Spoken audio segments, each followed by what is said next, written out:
Բարև ձեզ, հայր և հայրենակիցներ, քույրեր ու եղբայրներ։ Այսօր դեկտեմբերի 7-ն է, մեր ազգի համար ողբերգական հիշատակի օր է։ 1988 թվականի դեկտեմբերի 7-ին այս օրը տեղի ունեցավ Սպիտակի երկրաշարժը և հազարավոր մարդիկ մնացին փլատակների տակ։ Այնուհետև դրան հաջորդեց Արցախյան շարժումը, ադրբեջանական մի շարք քաղաքներում Կիրովաբադում, Բաքվում, Սումգայիթում իրականացվեցին հայկական ջարդեր, սկսվեց Արցախյան շարժումը, սկսվեց պատերազմ, այնուհետև դրան հաջորդեց 91 թվականին միաժամանակ փլուզվեց և Խորհրդային Միությունը և բոլոր 15 հանրապետություններից ամենադժվարին պայմաններում հայտնվեցինք մենք ազգովի, հայերով։ Սկսվեց շատ ծանր օրեր մեզ համար, սով, աղքատություն, մութ ու խավար օրեր, մարտի դաշտում ունենում էինք հազարավոր զոհեր և այդ ամենից մենք դասեր չքաղեցինք, թե ինչն է պատճառը, որ այդ ամենը տեղի ունենում մեր հետ, ով է մեր թշնամին, մեր դժբախտությունների հեղինակները ովքեր են, էլ չեմ խոսում 15 թվականի Եղեռնի մասին, չեմ խոսում բոլոր այն ճակատամարտների, պատերազմների մասին, որոնք մենք պարտվել ենք, տանուլ ենք տվել, սկսած 301 թվականից այս կողմ։ Մենք երբեք ազգովի չնստեցինք, չվերլուծեցինք, թե ինչն է պատճառը և գիտեք, և ոչ մի եզրակացություն չկատարեցինք։ Եվ գիտեք պատճառը որն է, որ մեր թշնամին կարողացավ ներխուժել մեր երկիր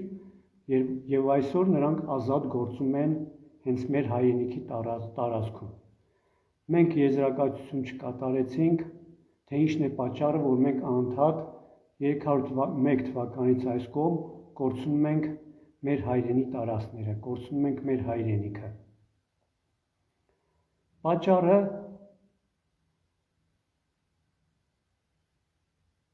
մեր ազգի ուրացումն է 301 թվականին, որ տեղի ունեցավ, այսօր գաղտնիք չէ, համացանցում այնքան տեսանյութեր կան և իրենք հրեաները, էությամբ ջհուդները չեն էլ թաքցնում, որ քրիստոնեությունը իրենք են հորինել բոլոր ազգերի համար, գոյերի համար, որոնց իրենք մարդ չեն համարում, բայց իրենք չընդունեցին այդ քրիստոնեությունը, որովհետև մտածել են բոլոր մնացած ազգերի համար, բայց ոչ թե իրենց համար։ Այսօր մեր հայրենիքում գործում է մեր թշնամին ունի 3 գործիք, դա առաջինը քրիստոնեությունն է որպես ուսուցում, Աստվածաշունչն է որպես քրիստոնեությունը որպես կրոն, Աստվածաշունչը որպես ուսուցում, իսկ եկեղեցին որպես ինստիտուտ։ Այս 3 գործիքների միջոցով նրանք ներխուժեցին մեր երկիր և իրենց առջև ծրագիր են դրել, նպատակ են դրել կործանել հային։ Եվ դա իրենց հաջողվում է։ Այսօր ես կոնկրետ կներկայացնեմ փաստ, թե ինչպես մեր թշնամին բերեց իշխանության Փաշինյան Նիկոլին։ Անձամբ ես ինքս ականատես եմ եղել և այսօր այդ մասին ես ձեզ կպատմեմ։ Քրիստոնեությունը դա դավադրություններ, ծրագրավորված դավադրություններ մեր ազգի դեմ, այդ մասին խոսել և գրել է Ագաթ Հանգեղոսը, բայց մենք հաշվի չենք առնում, այսինքն ազգի մեծամասնությունը հաշվի չի առնում, այդ մասին խոսել ու գրել է Ռաֆին և նրա այդ հայացքների համար եկեղեցին հալածանքների է նրան ենթարկել, այդ մասին խոսել ու գրել է Պարյուր Սևակը և մեր ազգը հաշվի դա չի առնում, այդ մասին խոսում են ժամանակի այսօրվա մեր բազմաթիվ հայագետներ, լեզվագետներ, որոնցից շատերին ես ճանաչում եմ, Հրաչիկ Հակոբյանը, Համլետ Մարտիրոսյանը, ես եմ արդեն 7 տարի խոսում այդ մասին, բայց հաշվի չեք առնում, ինչ արած, դա ձեր ընտրությունն է և մի բան կարող եմ միայն ասել, որ եթե մի ազգ, մի ժողովուրդ արարչի փոխարեն, առաջին սիրել հարգելու փոխարեն պաշտում է սատանային, ապա նա չի կարող երջանիկ ապագա ունենալ, նա դատապարտված է կործանման, ինչն էլ տեղ ունենում մեր ազգի հետ։ Այսօրվա իմ հաղորդումը արդեն թվով 4-րդ հաղորդումն է, որտեղ ես ձեր ուշադրությանը ներկայացնում եմ դեմ ենք բոլորին նախաձեռնության ծրագրերը, քայլերը, նպատակները և այսօր հաղորդման առաջին մասում ես որոշակի ինֆորմացիա կտամ նախաձեռնության վերաբերյալ, իսկ երկրորդ մասում կպատասխանեմ մեր հայրենակիցների կողմից ինձ ուղղված հարցերին։ Կոնկրետ այսօր կպատասխանեմ Վահե Բադալյանի հարցին, որը վերաբերվում է Հայաստանի Հանրապետության 3-րդ նախագահ Սարգսյան Սերժին, նրա հեղինակությանը, գործունեությանը, սկսած նրա կառավարման տարիներից մինչև այսօր։ Ուրեմն, ինչ կուզեի ասել նախաձեռնության մասին,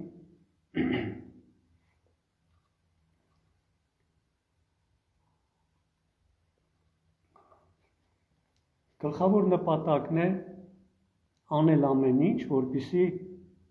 ինչքան հնարավոր է քիչ թվով մարդիկ մասնակցեն 26 թվականի ազգային ժողովի ընտրություններին։ Եթե մենք չկարողացանք ազգովի կամ ազգի մեծամասնությունը միավորվել, համախմբվել որպես մեկ բռունցք, որպես մեկ միավոր,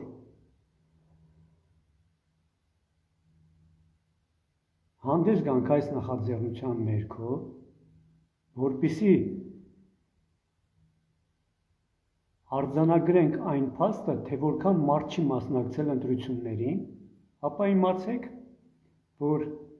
ոչ միայն մեր ազգին, այլև ամբողջ մարդկությանը կործանարար ճակատագիր է սպասվում։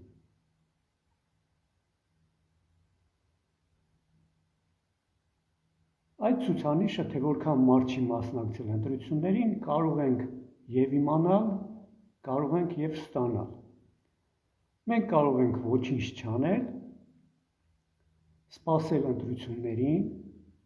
և ընտրական հանձնաժողովը մեզ կտեղեկացնի, թե օրինակ որքան մարդ է մասնակցել ընտրություններին։ Օրինակ, եթե մասնակցել է 40%-ը, ապա դա նշանակում է, որ 60%-ը չեն մասնակցել։ Դա նշանակում է, թե որքան մարդ է մեր հայրենիքում, մեր ազգի մեջ անտարբեր, թե ով կգա իշխանության։ Եվ բնականաբար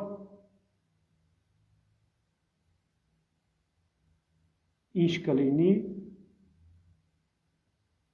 դժվար չի կռահել։ Այսինքն, եթե ոչինչ չանենք, ոչ մի հնարավորություն էլ չենք ունենա գործելու։ Իսկ եթե այդ 60%-ից յուրաքանչյուրը իր ոտքով գնա ընտրական տեղամաս, ունենալով այն դիրքորոշումը, որ դեմ է բոլոր այս ջհուդական կուսակցություններին, այս ջհուդական համակարգին, մոտենա մեր ներկայացուցիչներին, նախաձեռնության անդամներին, որոնք ներկա կլինեն բոլոր ընտրական տեղամասերում, մեր կողմից տպագրված քվեաթերթիկներում գրանցելով իրենց անձնագրային տվյալները գրեն ու ստորագրեն, որ դեմ են այս բոլոր կուսակցություններին, ապա մենք ինչ կստանանք։ Նախ կստանանք այդ ցուցանիշը, թե որքան մարդ է դեմ, եւ դա կնշանակի, որ դուք մասնակից եք դառնում նոր քաղաքական ուժի ձևավորմանը, ունենալով հստակ դիրքորոշում, որ դեմ եք այս բոլոր ջհուդական կուսակցություններին։ Դուք հայտ եք ներկայացնում գործելու, որպես մեծամասնություն, մեր երկրի, մեր հայրենիքի տարածքում, որպես մեծամասնություն, իրավունք ենք ստանում, ձեռք բերում, գործելու, իշխանություն ձևավորելու, կառավարություն ձևավորելու, որովհետև պետք է մեծամասնությունը այդ գործով զբաղվի եւ ոչ թե փոքրամասնությունը։ Հիմա եթե այդ քայլը մենք չանենք, ընտրությունների օրը այդ փաստը չարձանագրենք եւ որպես ուժ չձևավորվենք, ապա ես նորից եմ կրկնում, կործանարար ճակատագիր է սպասում ամբողջ մարդկությանը։ Ձեր մոտ հարց կարող է առաջանալ, իսկ ինչ կապ կարող է ունենալ մեր երկրում ընթացող ընտրությունները, այս նախաձեռնության ձևավորումը, այդ քայլերը մարդկության կործանման հետ։ Կապը անմիջական է եւ այդ ինֆորմացիան ես ունեմ, ես ստացել եմ 2029 թվականի դեկտեմբերի 11-ին։ Նայեք ժողովուրդ, ես կոնկրետ տարեթիվ եմ նշում եւ ամսաթիվ։ Ես ոչ գուշակ եմ, ոչ էքստրասենս եմ, չգիտեմ ինչ-որ յուրահատուկ մարդ չեմ,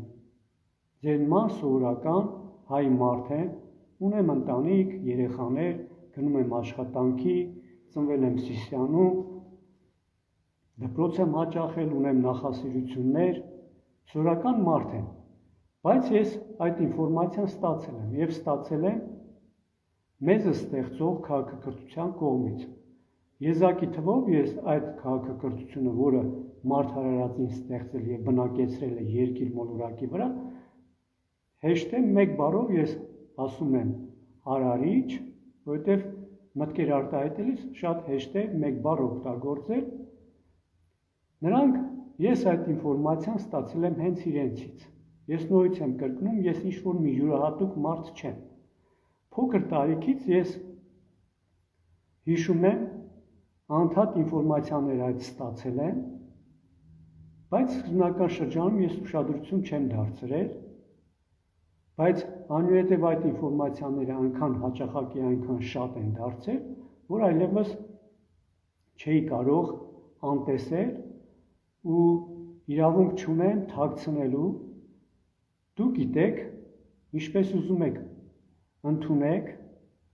հավատում եք, չեք հավատում, փորձում եք համոզվել, համոզվելու համար պետք է ծանոթանաք ինձ հետ, դա ձեր գործն է, ձեր ընտրության գործն է։ Ես միայն մի բան կասեմ, որ արարիչը, այդ ստեղծող քաղաքակրթությունը յուրաքանչյուր մարդու հետ աշխատում է եւ փորձում է յուրաքանչյուր մարդու միջոցով արչական քաղաքակրթություն ստեղծել երկիր մոլորակի վրա, դա ուղղակի կախված է մեզանից յուրաքանչյուրից, կան մարդիկ, որ ուշադրություն են դարձնում, հետևում են, իսկ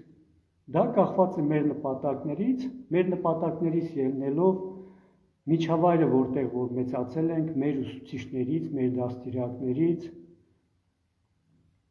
այդ ամենից կախված մենք ինքներս ենք որոշում ինչ ընտրություն կատարել, ինչ որոշում կայացնել եւ ինչ քայլեր կատարել, ձեռնարկել, մտածել։ Նորից եմ ցանկանում կրկնել, այդ մեզը ստեղծողները աշխատում են մեզանից յուրաքանչյուրի հետ, որպեսզի յուրաքանչյուր մարդ իր մեջ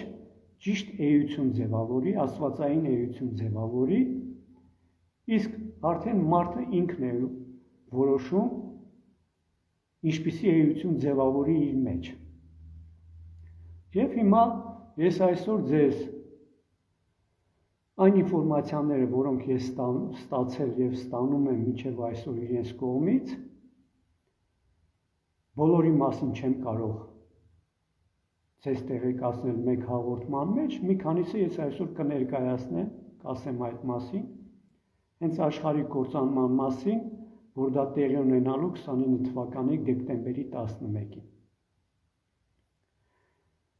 Ինչու է դա տեղի ունենալու, եթե ես գիտեմ, որ դա տեղի ունենալու, ուրեմն ձեր մոտ հարց կառաջանա, ես պետք է նաև իմանամ պատճառը,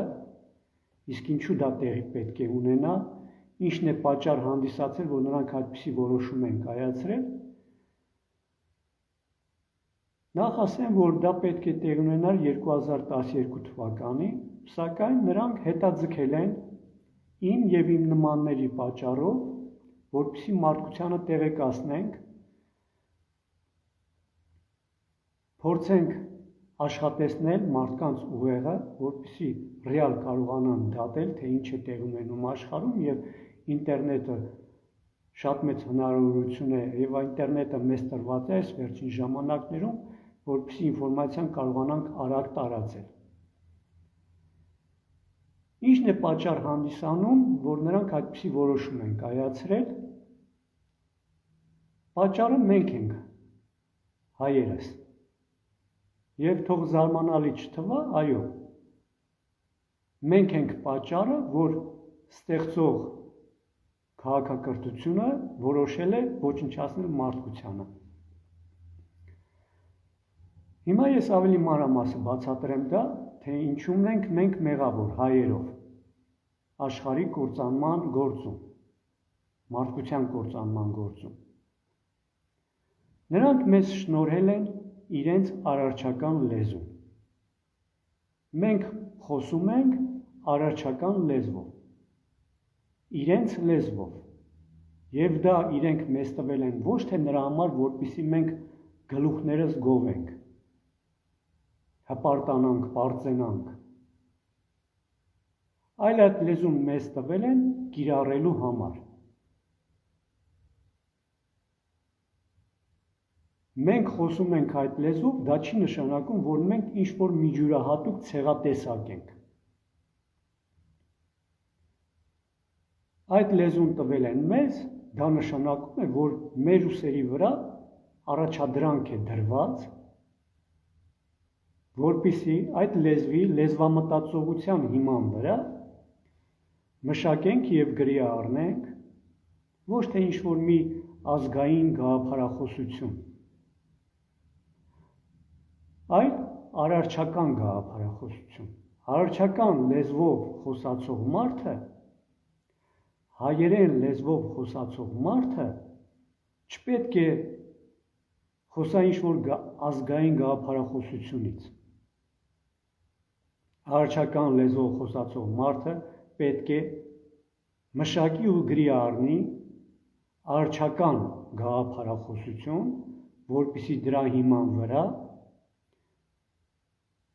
երկիր մոլորակի վրա հիմնադրի ու հաստատի արարչական քաղաքակրթություն։ Դա հայոց լեզվով խոսացող մարդու ստեղծողների կողմից նրա ուսերի վրա դրված առաջադրանք է, դա մեր առաքինությունն է, հայոց լեզվով խոսացող մարդու առաքինությունն է։ Ցավոք սրտի այսօր մեր մտավորականներից շատերը զբաղված են այն գործով, որ ապացուցեն, որ հայոց լեզուն յուրահատուկ լեզու է։ Այո, յուրահատուկ լեզու է եւ դա ապացուցելու թեկուզ կարող ենք շնորհակալ լինել։ Ես անձամբ շատ հայագետների, լեզվաբանների ճանաչում եմ, որ նրանք այդ ուղղությամբ աշխատանքներ են տանում, Քանի որ դա մենք հասկացել ենք, բավարար է։ Մենք արդեն այդ լեզվի լեզվամտածողության հիման վրա մեր մտավորականները պետք է միավորվեն եւ արարչական գաղափարախոսություն մշակեն։ Հայը դա ազգություն չէ։ Մենք որպես ազգ ձևավորվել ենք հետո, իսկ հայ բառը մեր բառապաշարում սկզբնական շրջանում նրա նախնական իմաստը այլ է։ Հայ նշանակում է էության տեսակ, աստվածային էության տեսակ է հայ։ Եվ այդ բառը եղել է շատ ժողովուրդների բառապաշարի մեջ։ Մենք որպես ազգություն ձևավորվել ենք հետո։ Մենք հեռացել ենք, այսինքն այն առաքինությունը, որ դրված է մեր ուսերի վրա, մենք չենք կատարել եւ հեռացել ենք դրանից։ Եվ դա է պատճառը հանդիսանում, որ ստեղծող քաղաքակրթությունը որոշել է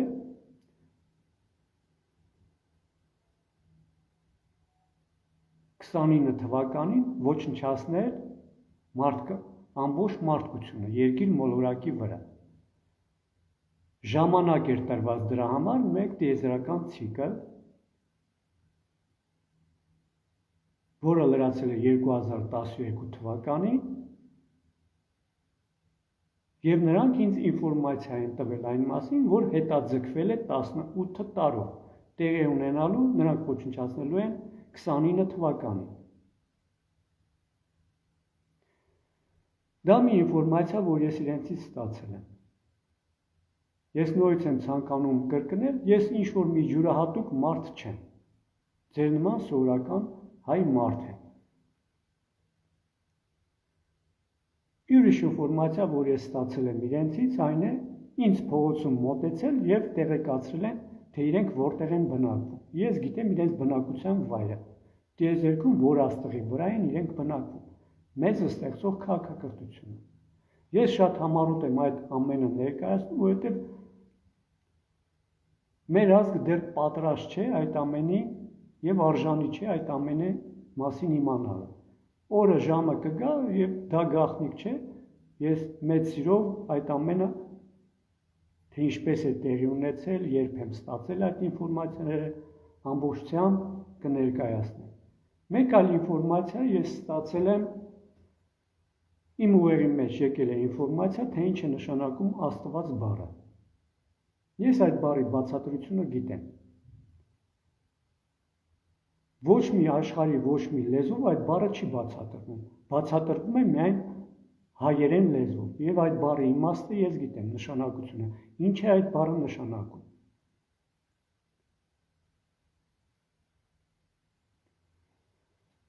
Այսինքն, ստեղծող քաղաքակրթությունը իմ եւ իմ նմանների միջոցով փորձում է ամեն ինչ անել, որպեսզի մարդկությունը այս տրկական իրավիճակից դուրս գա եւ այդ առաջադրանքը դրված է մեզ հայերիս վրա։ Եթե մենք այդ առաջական գաղափարախոսությունը չմշակենք եւ մարդկությանը չներկայացնենք, ապա տրամաբանական է, որպես խոտան քաղաքակրթություն պետք է նրանք մեզ ոչնչացնեն։ Ես ընդամենը համառոտ ներկայացնեմ այդ քաղաքակրթությունը, որ պետք է մենք հիմնադրենք, հաստատենք երկիր մոլորակի վրա, այդ ծրագրի հիմնական կետերը, ինչ ուղղությամբ մենք պետք է աշխատանքներ տանենք, առաջինը, երկիր մոլորակը պետք է հայտարարվի ամբողջ մարդկության սեփականությունը եւ հարստությունը իր բնական ռեսուրսներով ու օգտակար հանածոներով։ Երկրորդը, պետք է ձևավորվի համաշխարհային կառավարություն, որտեղ յուրաքանչյուր ազգ ու ցեղ կունենա իր ներկայացուցիչը, որպեսզի նրանք իրենց մշակույթից, ավանդույթներից ելնելով, իրենց միջավայրից, տեղանքի պայմաններից ելնելով, որտեղ որ բնակվում են, ներկայացնեն իրենց շահերը, իրենց ժողովրդի շահերը համաշխարհային կառավարության ծրագրի մեջ։ պետք է հաստատվի մեկ տնտեսական համակարգ 8 միլիարդ մարդկության համար հավասար հնարավորություններով։ Պետք է վերանան բոլոր պետական սահմանները, չեն լինելու տամոժնյաներ, չեն լինելու սահմանապահներ, չեն լինելու զինվորականներ, ռազմական բազաներ, ռազմական արդյունաբերություն, չեն լինելու բանկիրներ, չի լինելու փողային համակարգ, այդ ամենը իրագործելու համար իհարկե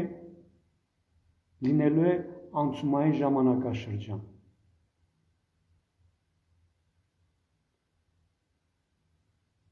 Սա համառոտ եմ ես ասում, որ ինչ պետք է հայոց լեզվով խոսացող մարդիկ, մտավորականները միավորվեն մեր արարչական լեզվի, լեզվամտածողության հիման վրա աշխարհին ներկայացնեն, մարդկությանը ներկայացնեն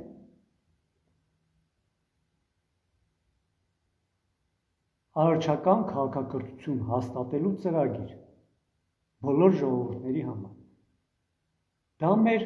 ուսերի վրա դրված առաջադրանք է ստեղծողի կողմից։ Այսքանը այս առումով, հիմա ես ցանկանում եմ պատասխանել մեր հայրենակից Վահե Բադալյանի հարցին։ Ուրեմն ես մի քանի օր առաջ Facebook-ում դիտեցի մի տեսանյութ, Սարգսյան Սերժի մասնակցությամբ հարցազրույց էր տալիս եւ խոսում էր ինչ-որ կարմիր գծերի մասին։ Ես այդ տեսանյութի տակ մեկնաբանությունում գրել էի, որ սուտ ես խոսում, այսինքն նա նշում էր, որ իր համար եւ իր իշխանության համար եղել է կարմիր գիծ այն, որ թույլ չտան Արցախը լինի Ադրբեջանի կազմում։ Իսկ ես տակը գրել էի, որ սուտ ես խոսում, մեր հայրենակից Վահե Բադալյանը իմ պատասխանին գրել էր հետևյալը, որ հիմնավոր է, այսինքն հիմնավոր է, որ նա սուտ է խոսում։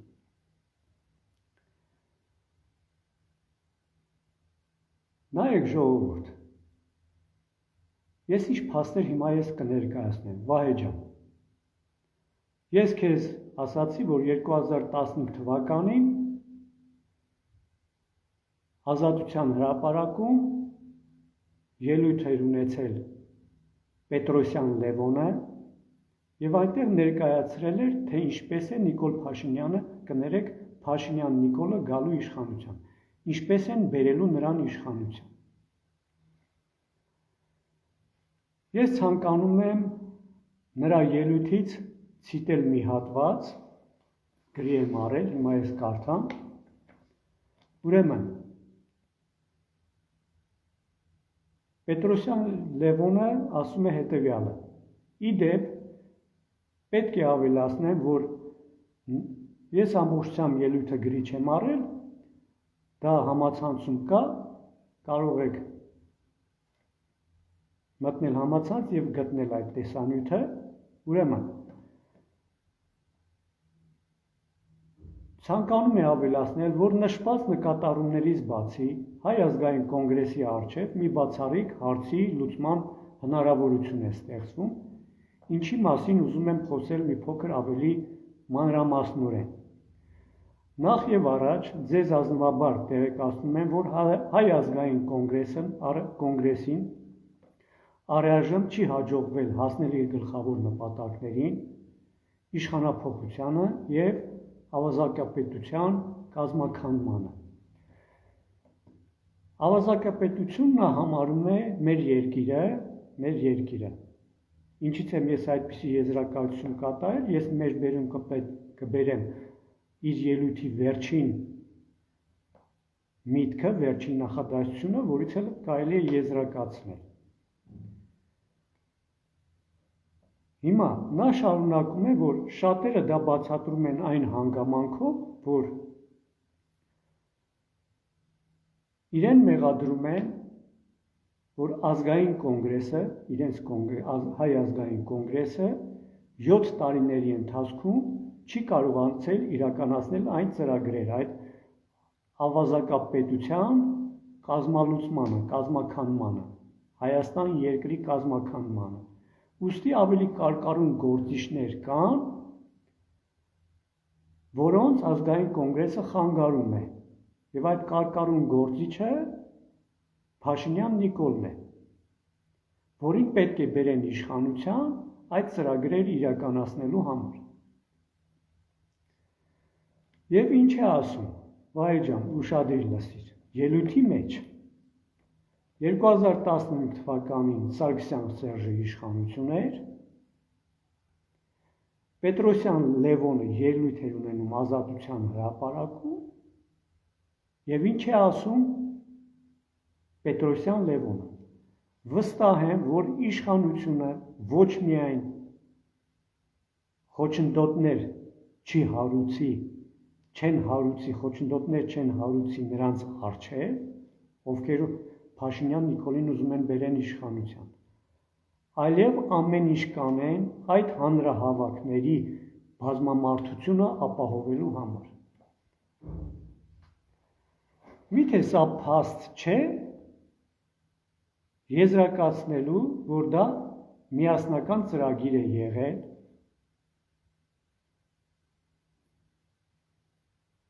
որի մասին Պետրոսյան Լևոնը ներկայացնում է Ազատության հրապարակում եւ խոսում է իշխանությունների մասին, որ նրանք չեն խոչընդոտելու, այսինքն արդեն ասված է իշխանություններին, որ այս մարդը գալու է հանրահավաքների անելու եւ իշխանությունները չպետք է խոչընդոտեն։ Սրանից լավ ապացույց, որ սուտ է խոսում Սարգսյան Սերժը, չի կարելի մտածել, կամ սա ես չեմ հորինել, սա իրականություն է, որ տեղի է ունեցել։ Եվ Վահե ջան, քո գործն է, դու ընդունում ես այդ փաստը, թե չես ընդունում։ Պետրոսյան Լևոնը ինչ-որ մի հատ հասարակ բլոգեր չէր համացանցի, որ ելույթ ունենար ու Սարգսյան Սերժը որպես ղեկավար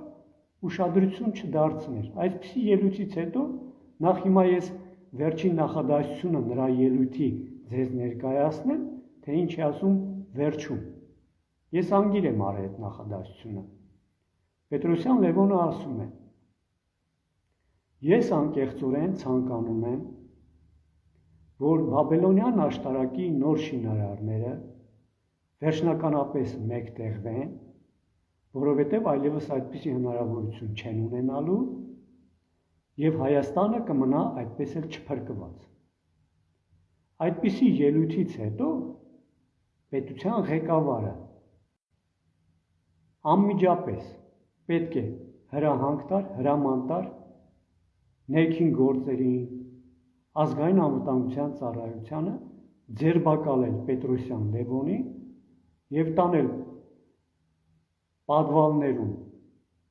ներքին գործերի պատվալում այնքան գլուխը ջարդեին, մինչև խոստովանել այդ ծրագրի մասին, ովքեր են հեղինակները, ում պետք է բերեն այդ կարկառուն գործիչը ով է, որին ցանկանում է անկեղծորեն գա իշխանության եւ Հայաստանը մնա չփրկված։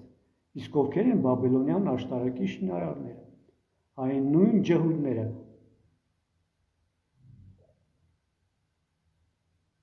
Ինչ է ցանկանում ասել Վահե ջան, պետության ղեկավարը կարող է անտեսել այդպիսի ելույթը, որ նախկին նախագահներից մեկը այդպիսի ելույթ է ունենում, նա կարող է անտեսել, եթե նա լավ ղեկավար է, նա ամեն ինչ պետք է բարձր, թե այդ ինչ ծրագիր է, որ ցանկանում է իրականացնել, իսկ ինքը մի կողմ է քաշվում, եւ Հայաստանը մնա այդպես էլ չփրկված։ Եվ իշխանությունները չպետք է խոչընդոտ հանդիսանան, ինչն էլ տեղի ունեցավ։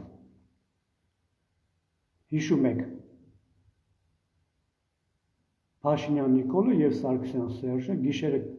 երբ էր ժամը 9-ի կողմերը երկուսը հայտնվեցին հեռուստացույցում, աթոռի վրա նստած, 2 րոպե զրուցեցին, Սերժը դուրս եկավ ու գնաց։ Առավոտը արթնացավ ու ասեց.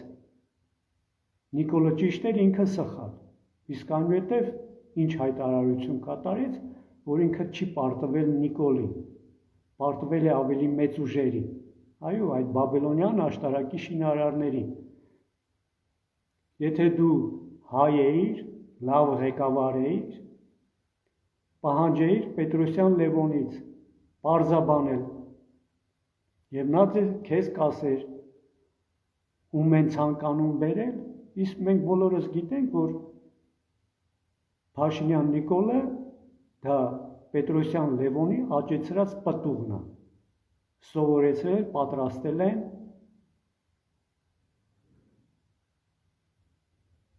իշխանության բերելու, որպեսզի իրականացնել այն, ինչ այսօր տեղի ունենում մեր երկրում։ Լավ ղեկավարը կարող էր աչքաթուղ անել այդպիսի ելույթը, Վահե ջան, իհարկե ոչ, քո գործն է, քո համար թող Սարգսյան Սերժը մնա չգիտեմ ինչ հերոս,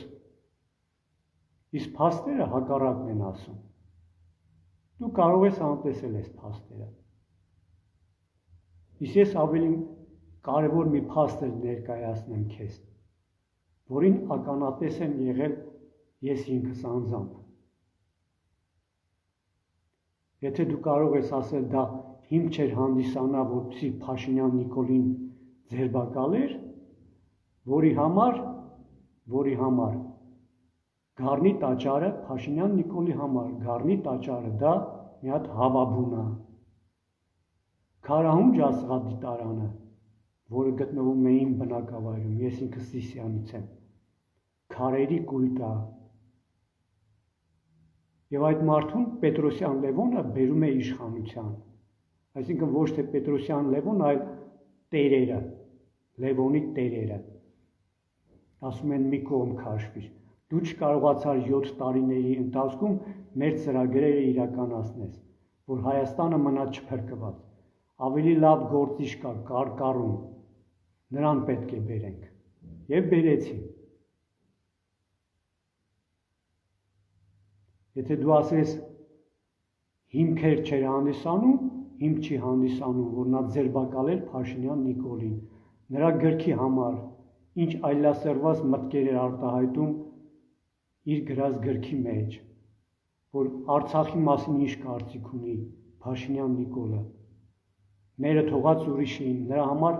Արցախը ուրիշ էր, դա մեզ չի պատկանում, մեր երկիրը չէր, մեր հայրենիքը չէր։ Հիմա ավելի կոնկրետ փաստ քեզ ներկայացնեմ, որին ես ինքս եմ ականատես եղել։ Երբ որ ես ասում եմ, ես ինֆորմացիա եմ ստանում մեզ ստեղծողների կողմից, ինչպես ուզում եք անվանեք, արարչի կողմից, վերին ուժերի կողմից, դա պատահականություն չէ։ Փաշինյան Նիկոլի ցույցերի ժամանակ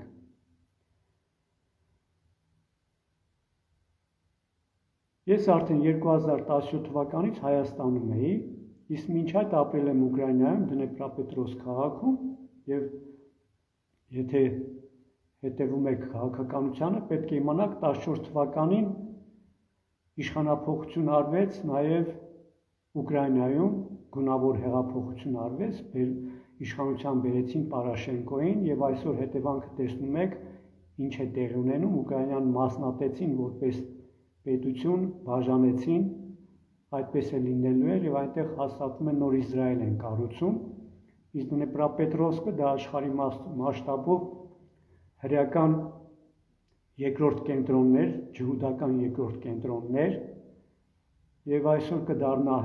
դարձնում են նրանք առաջին կենտրոնը, հոգեվոր կենտրոնը սարքում են Դնեպրապետրովսկ քաղաքը եւ այնտեղ պետություն են ջհուդները իրենց համար նոր կառուցում, ես ինքս այնտեղից եմ եւ այդ 14 թվականի գունավոր հեղափոխությունը, երբ Ուկրաինայում նրանք իրականացրեցին, ես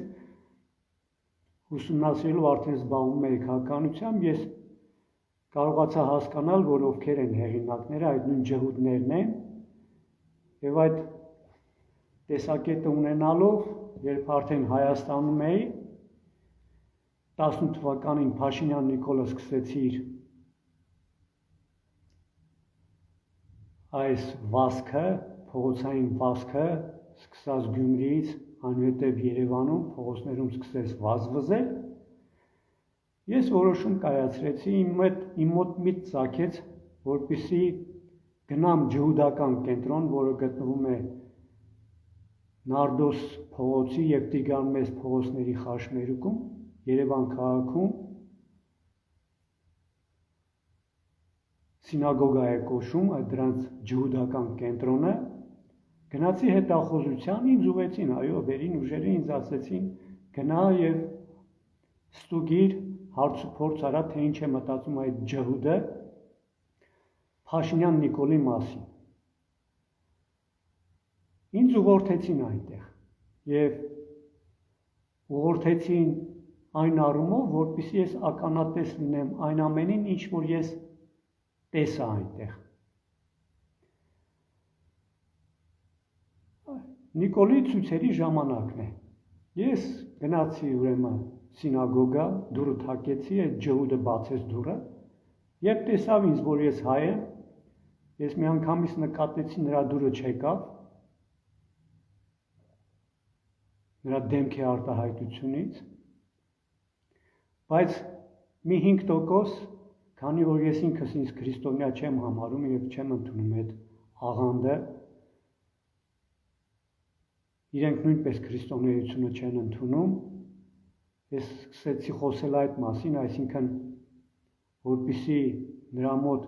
տպավորություն ստեղծվի, որ ինչ-որ հարցում մենք համակարծիք ենք, համախոհներ ենք, այդ ամենից հետո նա ինձ հրավիրեց կաբինետ և սկսեցինք իրար հետ զրուցել, խոսում էինք ռուսերեն լեզվով, շփվում էինք ռուսերեն լեզվով, ես իրեն հարցեր էի տալիս, իսկ ինքինք ընդամենը ես լռում էի, որպեսզի նրանից խոսք էի քաշում։ 10 րոպե հետո դուռը թակեցին։ Նա գնաց դուռը բացելու և կաբինետի դուռը կիսաբաց մնաց, նա չփակեց ամբողջությամբ։ Եվ ես պարզ լսում էի, թե ինչ են խոսում։ Ներս մտան երկու երիտասարդ, հայ երիտասարդներ, նրան բարևեցին, հայերեն լեզվով, բարևեցին և այս ջհուդին, այս հայ երիտասարդները հենց առաջին խոսքը բարևից հետո ասում են. Կարեն ջան, բարև։ Ու սրանք այս ջհուդին ասում են, որ մենք չպետք է մասնակցեինք ցույցերին, Նիկոլի ցույցերին։ Հենց այդ նույն ժամանակ Նիկոլը փողոցներում վազվզում է։ Սա ինչ է նշանակում, հարգելի հայրենակիցներ, Վահե ջան։ Սա նշանակում է, որ այս ջհուդը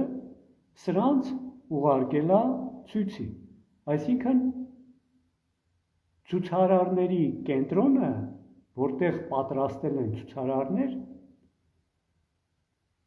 որպեսզի Նիկոլի ցույցերը եռացնեն նրան իշխանության բերելու համար, արվել է այդ ջհուդական կենտրոնից, Երևանի կենտրոնում գտնվող սինագոգայից։ Այնուհետև այս երիտասարդները սրան ասում են, որ հենա ոստիկանները մեզ թակեցին, խփեցին, հիվանդանոցի հարց էր առաջացել, պետք է գնանք հիվանդանոց, ծախսերի հետ կապված։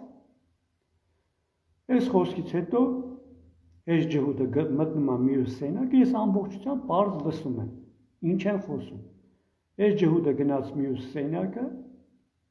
հետ եկավ ու պարզ լսում եմ, սրանց փող տվեց ու հաշվեց, բարձր, ես պարզ լսում եմ, երկու անգամ 10,000-ական, 10,000 գումարը երկու անգամ հաշվեց, թե նույն գումարը երկու անգամ, թե առանձին 10,000 հաշվեց, սրանց տվեց ու գնաց, սրանք գնացին։ Վահե ջան, սա ինչ է նշանակում։ Սա նշանակում է, որ Նիկոլի ցուցարարները ֆինանսավորվել են ջհուդական կենտրոնից, սինագոգայից։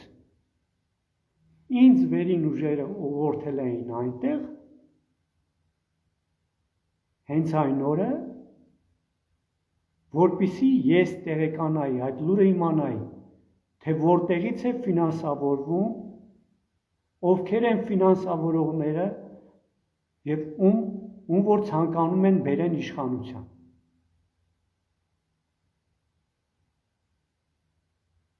Ես այդքան ականատես եմ եղել։ Այնուհետև ես ջհուդը վերադարձավ, եւս մի քանի րոպե զրուցեցինք իրար հետ, եւ ես դուրս եկա։ Դուրս եկա ու ուր գնացի Վահե ջան։ Գնացի ազգային անվտանգության ծառայություն։ Իշխանության ղեկավարը քո հարգելի Սարգսյան Սերժն է։ Ես գնացի ազգային անվտանգության ծառայություն ու դիմում գրեցի, ինչի ականատես էի եղել։ Ներկայացրեցի, թե որտեղից է ֆինանսավորվում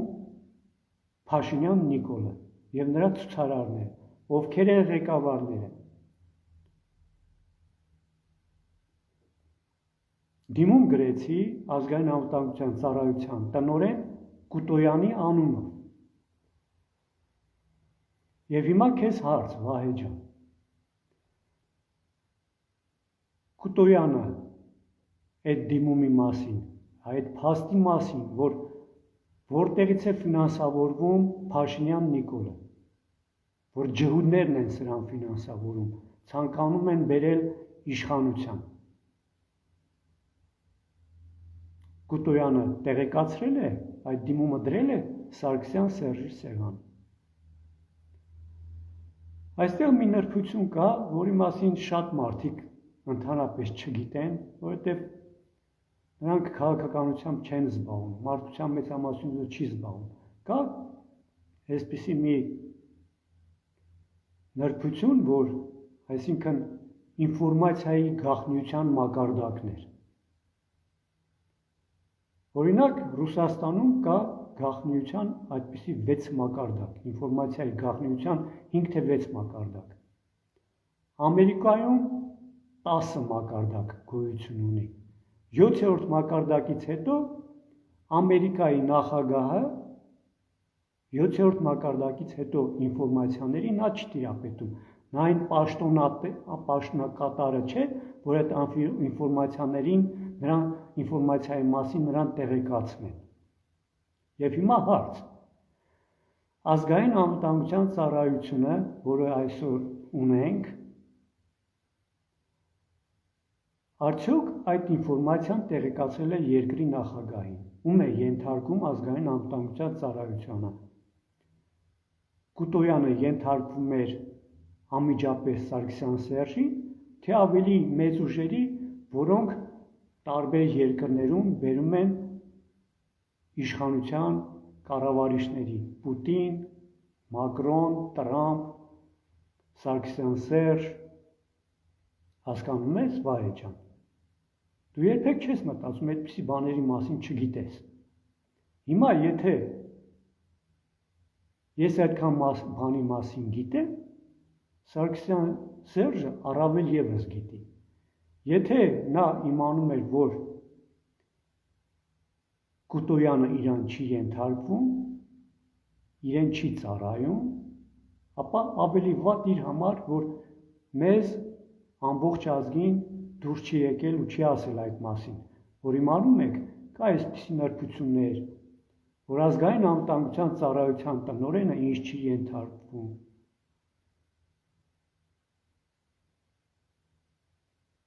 Դա նշանակում է, որ ինքը այնքան էլ հայրենասեր հայ մարդ չի, որ դուրս կա այդպիսի ինֆորմացիա տա իր ժողովրդին, իր ազգին։ Նա ծառայության մեջ է։ Իսկ եթե Կուտոյանը այդ դիմումը ներկայացրել է Սարգսյան Սերժին, դրել է իր սեղանին, որ ես Ալի Գրիշայի Սուքասյանը մեր քաղաքացիներից մեկը այսպիսի դիմում է գրել, ականատես է եղել այդպիսի մի իրադարձության, թե որտեղից է ֆինանսավորվում, ովքեր են ֆինանսավորողները Փաշինյան Նիկոլի։ Ուրեմն ինչ պետք է աներ Սարգսյան Սերժը։ Այդ դիմումի հիման վրա նա պետք է հրահանգ տար ազգային անվտանգության ծառայությանը հետևել կամ գնալու միանգամից ձերբակալել այդ ջհուդին ու բերել այնքան ջարդ ու փշուրաներ, մինչև խոստովաներ ով են, ինչ են, ոնց են անում, ինչու են ֆինանսավորում Նիկոլի ցուցարարներին։ Եթե լավ ղեկավար լիներ, արդյոք այդքան փաստը բավարար չէր Սարգսյան Սերժին, որպեսզի նա ձերբակալեր Փաշինյան Նիկոլին ու թույլ չտար գալ իշխանության, արդյոք բավարար չէր։ Դու չգիտեիր այդ մասին, ազգի մեծ մասը չգիտի, չնայած ես այդ մասին բազմաթիվ անգամ իմ եթերներում ասել եմ։ Ձեր համար նշանակություն չունի, որ Պետրոսյան Լևոնը 15 թվականին խոսեց այդ իշխանափոխության մասին, Նիկոլին իշխանության բերելու մասին։ Ձեր համար նշանակություն չունի, որ մեր հայագետները խոսում են այս ջհուդների մասին, որ իրենք հիմնել են մեր երկրում իրենց ինստիտուտները, այս եկեղեցիները, դուք հաշվի չեք առնում մեր մտավորականների կարծիքը։ Այս փաստը ես քեզ ներկայացրեցի, Վահե ջան։ Քո համար ոչ թե ինչ-որ մի հատ Սարգսյան Սերժ պետք է լինի հերոս հեղինակություն, այլ քո համար ամենաառաջնայինը պետք է լինի քո հայրենիքի շահերը, մեր ազգի շահերը։ Փաստը հիմա լսեցիր։ Ես փաստ եմ ներկայացրել Կուտոյանի միջոցով քո հարգելի Սարգսյան Սերժին։ Նա դրա հիման վրա կարող էր ձերբակալել Փաշինյան Նիկոլին։ Ու իմ միջոցով տեղեկացնել լրատվականների միջոցով, որ այս փաստերի հիման վրա այս ավազակներին չպետք է թույլ տանք գան իշխանության։ Դու աներ քո սիրելի Սարգսյան Սերժը, չի արել եւ ուրեմն թող չխոսի այն մասին, որ նա տեղյակ չէր, որ Փաշինյան Նիկոլին բերել են իշխանության, ինքը չի խոչընդոտելու։ Եվ ինչ ծրագրով է գալիս, որպեսզի Արցախը հանձնվի Ադրբեջանին, թող չխոսա, որ իր համար եղել է կարմիր գիծ, Արցախը չհայտնվի Ադրբեջանի կազմում։ Եթե քո համար կարմիր գիծ էր, որ Արցախը չհայտնվի Ադրբեջանի կազմում, Պետրոսյան Լևոնը չարեց, Ռոբերտը չարեց այն քայլը, որ Արցախը ճանաչեիք Արցախի անկախությունը եւ մտցնեիք Հայաստանի կազմի մեջ։ Նրանք չարեցին, դու անեիր Սարգսյան Սերժ, որպես մի մարզ մտցնեիք Արցախը Հայաստանի կազմի մեջ, ինչպես Ռուսաստանը Ղրիմի պարագայում վարվեց։ Արցախի ժողովուրդը հանրաքվեներ անցկացրել եւ անկախացել։ Ճանաչեիք Հայաստանի ազգային ժողովում, դու ճանաչեիր այս սուտասան։ Դուրս ես եկել ու միամիտների ականջներին լապշա ես կախում։ Սարգսյան Սերժ, Վահե ջան, քո գործն է։ Այս փաստի մասին չգիտեիր, չէ՞։ Ես նրան իսկ Կուտոյանին ինչ արեցին, որպես վկա սպանեցին, վկաներին հանեցին արանքից։ Եվ այսօր Սարգսյան Սերժը կարող է դուրս գալ ու խոսալ, որովհետև գլխավոր վկան, որ ես այդ դիմումը գրել եմ, թե որտեղից է ֆինանսավորվել Փաշինյան Նիկոլը, գլխավոր վկային վերացրեցին։ Դե գնա ու մտածի, Վահե ջան, քո սիրելի Սարգսյան Սերժը ով է։ Ինչ հիմքեր ուներ, որպեսզի թույլ չտար, թող թույլ չտար, որ այդ ավազակը գար իշխանության, որի համար քարահունջը քարի կույտ է։ Հենց միայն այդ փաստի համար, որ քարահունջը Փաշինյան Նիկոլի համար քարի կույտ է, կարելի է ձերբակալել ու ցմահ դատել։ Քարահունջը դա մեր ծննդական վկայականն է, մեր ծննդյան վկայականն է։ Վահե ջան, իսկ Փաշինյան Նիկոլի համար դա քարեկույտ էր։ Թող քո սիրելի վարչապետը նախագահա վարչապետը հենց դրա համար բռնել ու ձերբակալ էր այդ Փաշինյան Նիկոլի։ Իմ բերած փաստի հիման վրա ձերբակալ էր Պետրոսյան Լևոնին։ Մի քանի օր առաջ Քոչարյան Ռոբերտն էր խոսում, մի կին նրան հարցրեց, ինչու ձերբակալեցիք Պետրոսյան Լևոնին, ասում էր կռուտիտ եղավ, տնտեսությունը եսի ինչ իրավիճակում էր, բա տնտեսությունը այդ վիճակում էր, որովհետև Պետրոսյան Լևոնն է, մինչև այսօր է, 91 թվականից մինչև այսօր, այս պետության ղեկավարը, կառավարիչը, ոչ թե ղեկավարը, ջհուդների կողմից նշանակված Պետրոսյան Լևոնն է, իսկ Քոչարյան Ռոբերտը, Սարգսյան Սերժը, Փաշինյան Նիկոլը ընդամենը ծառաներ են։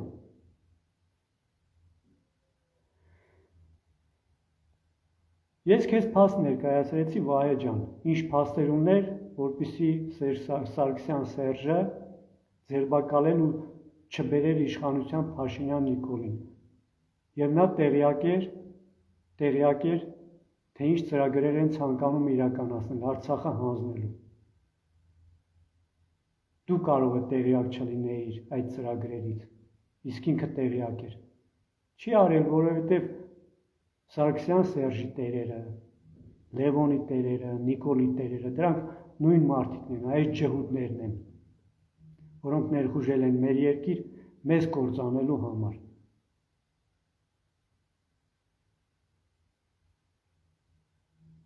Նրան ասել են, որ դու չպետք է խանգարես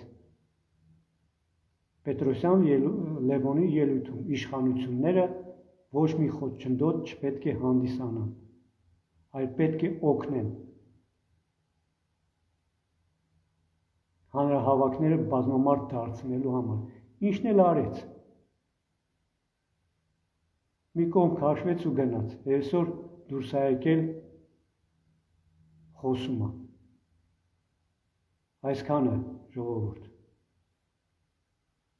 Նորից եմ ցանկանում ասել, չմիավորվեցինք այս նախաձեռնության ներքո 29 թվականի դեկտեմբերի 11-ին ես կոնկրետ տարեթիվ ամսաթիվ եմ նշում։ Ամբողջ մարդկությունը ոչնչացվել է, որպես խոտան պարազիտ քաղաքակրթություն։ Եվ դա լինելու է մեր հայերիս պատճառով, որովհետև արարչական լեզվով մենք ենք խոսում, մենք պետք է արարչական գաղափարախոսություն ներկայացնենք աշխարհին և հաստատենք արարչական քաղաքակրթություն երկիր մոլորակի վրա։ Այդ առաջադրանքը մեր ուսերի վրա է, մենք չենք կատարում։ Չենք կատարում, դրա համար կոչնչացվեք, դա կլինի արդարաց, ես սրտանց ցանկանում եմ։ Արժանի չեք, այսօրվա մարդ հարարածը արժանի չէ այս երկիր մոլորակի վրա ապրելու։ Մեր թշնամին կարողացավ Հիսուսի արյան միջոցով կանգնեցնել հայ մարդու էներգիայի շրջանառությունը, հայ մարդու ուղեղը այսօր մթագնած է, էներգիայի շրջանառություն տեղի չունենում և պաշտում է սատանային, արարչի փոխարեն։ Իր առաքինությունը հայ մարդը այսօր չի կատարում և դրա համար իրավացի կլինի, որպեսզի ստեղծողները ոչնչացնեն առաջադրանքը չկատարելու համար։ Այս լեզուն մեզ շնորհել են դրա համար։ Մի օրինակ բերեմ հասարակ և դրանով վերջացնում այսօրվա եթերը, պատկերացրեք երկու սանտեխնիկ, մեկը ունի Դևալտ ֆիրմայի էլեկտրական գործիքներ, մեկը Տոտալ ֆիրմայի էլեկտրական գործիքներ և բոլորս գիտենք, որ Դևալտը որակով գերազանցում է Տոտալ ֆիրմային, այսինքն յուրահատուկ ֆիրմա է։ Հայոց լեզուն յուրահատուկ լեզու է, բայց դա չի նշանակում, որ մենք ենք յուրահատուկ։ Այդ լեզուն մեզ տվել է արարիչը արարչական քաղաքակրթություն մշակելու և հաստատելու երկիր մոլորակի վրա, ոչ թե գլուխ գովելու, պարծենալու, հպարտանալու։